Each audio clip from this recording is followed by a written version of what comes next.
Olá, professor, tudo bem? Mais um encontro, mais um momento para pensarmos algumas questões da nossa prática pedagógica. Primeiramente, eu não posso deixar de falar, de agradecer ao carinho e acolhida no meu primeiro vídeo. Foram várias mensagens que me estimularam a continuar. E cá estou eu para conversar com você e falarmos um pouquinho mais sobre a grandeza do nosso trabalho. Nosso trabalho no magistério, nosso trabalho como professor. O tema que escolhi hoje é a identidade do professor. Quem sou eu? Quem a Beth é enquanto professora? Quem você é enquanto professor? Evidentemente, nós temos aí o nosso nome, a nossa história, uma parte dela já construída, uma parte a ser construída e tudo mais. Mas além desse cidadão, deste profissional, eu quero trazer hoje para pensarmos o professor que atua e que é um idealista e que tem um ideal de educação. Quem sou eu? Quem é você? Então, para falarmos da identidade do professor, eu vou fazer o gesto que tenho feito nos meus encontros e sei que muitos professores me imitam e brincam até, né? Com esse meu gesto. Mas, para falar da identidade do professor, então vamos lá. Nós vamos agora pensar na nossa concepção pedagógica. Entendo que por concepção são os valores e as crenças que temos e que consciente ou inconscientemente acabam direcionando a minha prática lá na sala de aula, o meu fazer com o meu aluno. Quando abordo o tema concepção pedagógica com os meus colegas, eu coloco 3 questões que norteiam a discussão e que ajudam nessa reflexão. A primeira questão entendo ser bem do campo filosófico. A questão é: que aluno eu quero formar? Mais complexo? Que aluno eu quero formar? Qual que é o desenho? Qual que é o perfil deste aluno? É comum, é até cultura. Quando elaboramos o nosso plano, colocamos uma frase encabeçando toda a organização do plano, e a frase é essa: formar cidadãos críticos, capazes de atuar e de transformar a sociedade, capazes de atuar na realidade em que estão inseridos. Eu creio nisso, da mesma forma que penso ser uma união de esforços nesse sentido, na formação desse sujeito autônomo, nesse sujeito que lá na vida vai fazer escolhas, vai atuar e vai estar sempre direcionado e fazendo suas escolhas pautado nos princípios da ética. Esse aluno que vai atuar na sociedade, essa autonomia que ele está construindo, e que eu sou parceira nessa construção, é um aluno que aprende de que forma? Veja, seria contraditório querer um aluno que atue ativamente, trabalhar com ele num contexto escolar onde ele tem aí um comportamento extremamente passivo. Por que trago e faço esse link do aluno que quero formar com como ele aprende? Existem práticas voltadas para a memorização, práticas voltadas para o treino, para exercícios dessa natureza. Siga o modelo. Uma criança submetida a uma prática constante, voltada para memorização, voltada para treino, vai conseguir construir autonomia e participar ativamente numa sociedade? Não parece um pouco contraditório idealizar um aluno autônomo e lá na sala de aula esse aluno passar por e como passa, né? São anos lá na escola por situações de aprendizagem em que ele está típico com condutas passivas.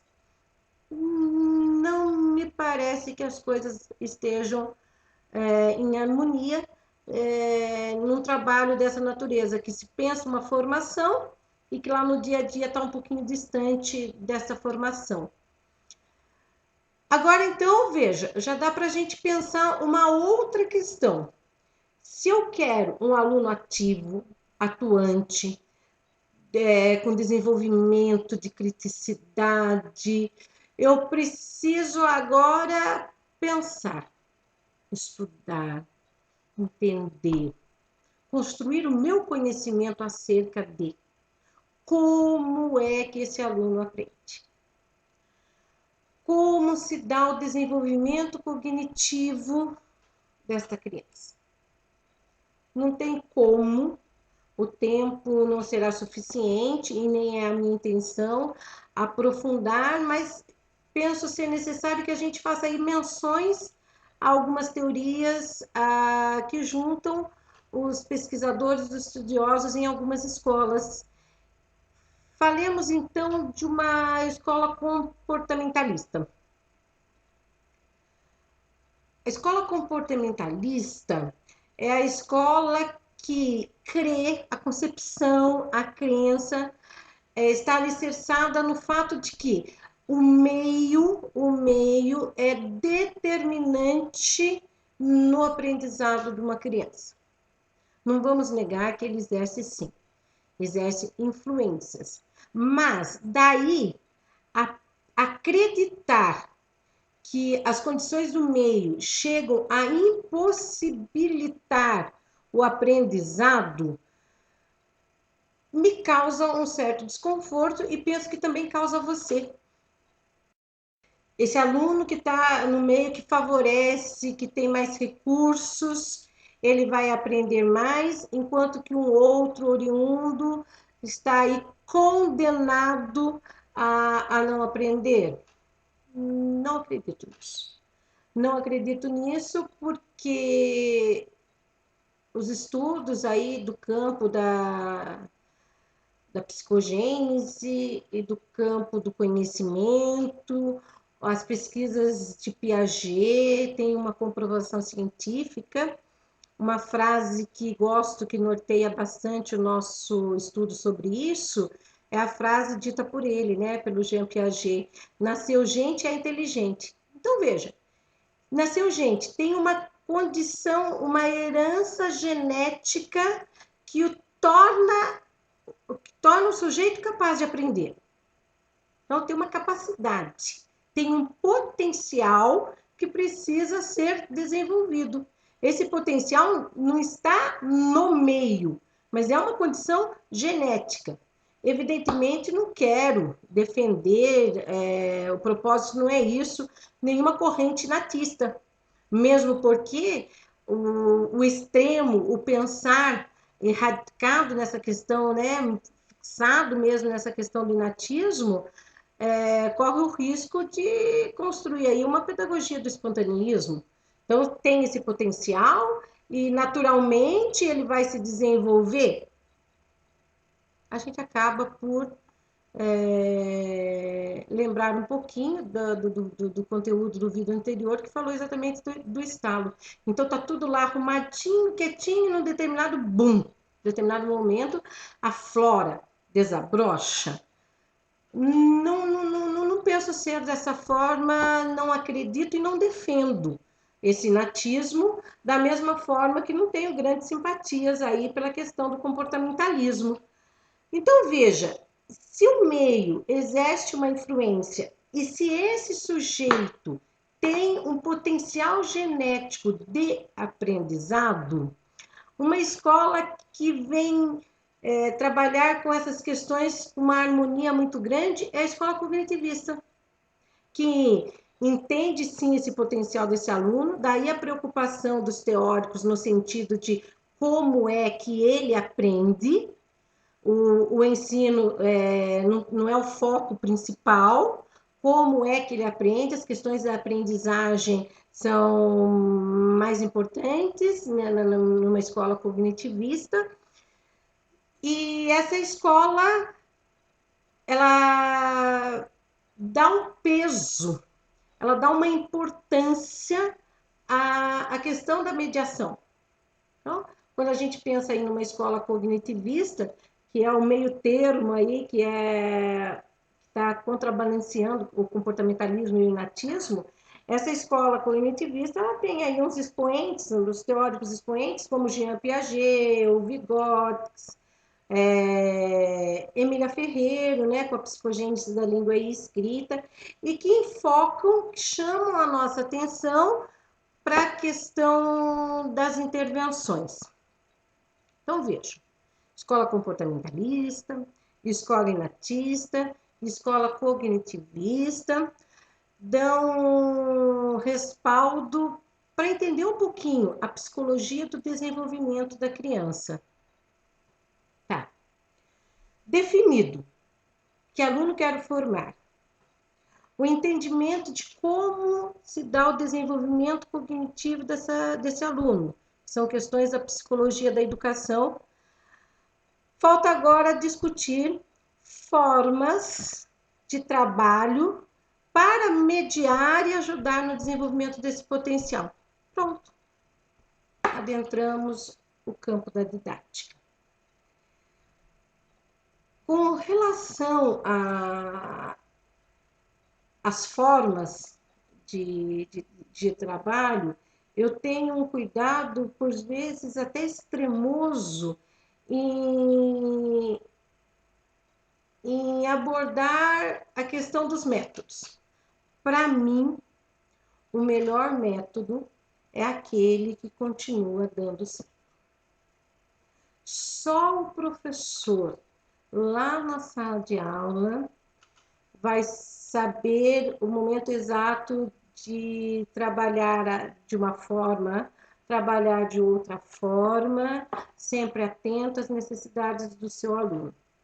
Método, os temos, sempre tivemos, né? Método sintético, o método analítico, o eclético, o método da boquinha e outros, né? Da palavração. Enfim, a didática traz, sim, estudos, contribuições muito importantes. Então, tá. Pensando a concepção pedagógica do professor, esse autoconhecimento que tenho, quem sou eu, professor, qual é o meu ideal, o que penso no campo da filosofia, o que penso sobre os conhecimentos daí da psicologia do desenvolvimento, as escolhas que faço no campo da didática é que vão dar forma para a prática pedagógica lá na sala de aula. Concluindo, fica a certeza de que há sim necessidade de transformar, de adequar e de melhorar a nossa prática pedagógica. Mas fica também uma outra certeza. Essa mudança, essa transformação não será resultado de imposições que se fazem através de decretos e resoluções, de forma nenhuma. Quantas vezes nas reuniões a gente escuta um desabafo de alguns colegas professores, dizendo essas mudanças vêm de cima para baixo, desconsiderando a realidade da sala de aula, desconsiderando a própria formação do profissional, a nossa formação, né, que estamos atuando na sala de aula. Não se fará por decreto, de forma nenhuma. Um momento para se pensar nessa transformação passa, ao meu ver, obrigatoriamente por situações organizadas, e aí eu me dirijo agora aos meus colegas professores coordenadores, né? Organizando situação para que nós, professores, possamos, numa construção coletiva, pensar, revisitar as nossas concepções pedagógicas, as nossas crenças. Quando as coisas forem mudando no plano da nossa concepção, evidentemente que essa mudança vai sim lá para a sala de aula e esse fazer pedagógico vai se transformando. Concluindo esse momento de conversa, né? Conversa ao pé da orelha, pedagógica, eu quero socializar com vocês uma frase do professor Marcos Meyer que sustenta a questão da transformação da prática pedagógica. Ele diz, e diz com muita competência, que nós, professores, transformaremos a nossa prática pedagógica quando constatarmos que a dor de permanecer é maior que a dor de mudar. Pois é, eu vou estar mudando a minha prática quando eu começar a sentir uma dorzinha pedagógica aqui, uma vontade de fazer diferente ali, e isso, evidentemente, vai me tirar da zona de conforto. Por hoje é só.